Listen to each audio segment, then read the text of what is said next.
I do want to point out that as I was looking for these scholarly journals or these literature reviews, it seems that a lot of the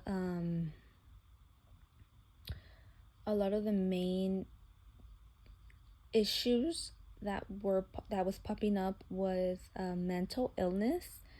Um, so it's most likely for a child to have a some sort of mental illness, and for religion and culture to play a big part in that. Um, so another article or another literature review that I was able to find was entitled Religious, Spiritual, and Traditional Beliefs and Practices and the Ethics of Mental Health Research in Less Wealthy Countries. So this research was done, as the title says, in less wealthy countries, so third world countries. But again, keep in mind, most of these families or individuals who live in these countries are migrating to the United States. So or they can be. So they're all interconnected. Religious, spiritual, and traditional beliefs and practices may provide positive benefits. So again, there's a lot of good things that come with religion. There's a lot of good things that come with, having that culture, that culture, those traditions, and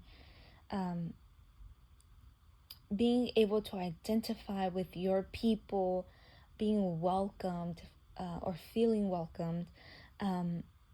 But religious, spiritual, and traditional beliefs can also be negative consequences to mental and physical health. So I've been saying, if a child has a mental or physical issue, religion and traditional beliefs can often be a barrier or a wall for that child to get help. Approximately 450 million people are affected by mental or behavioral problems in those less wealthy countries.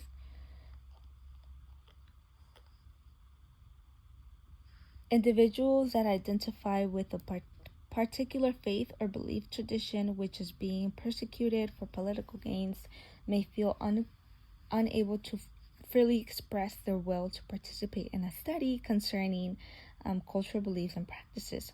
There may be fear, either perceived or real, to identify with such a religion from threat of harm from society or the government.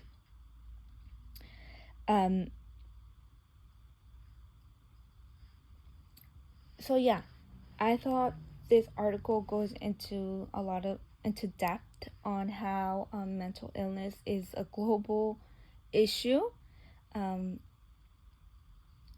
or a global disease, and how it's growing. It is constantly growing. It's expanding, and people are just not receiving the help, or they're not receiving it fast enough.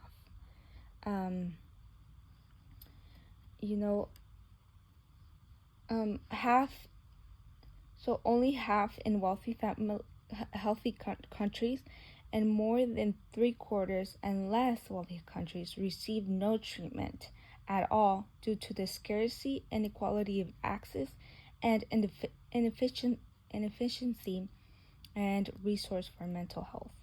So yeah, this article was mainly talking about the overall impact that mental illnesses have on people.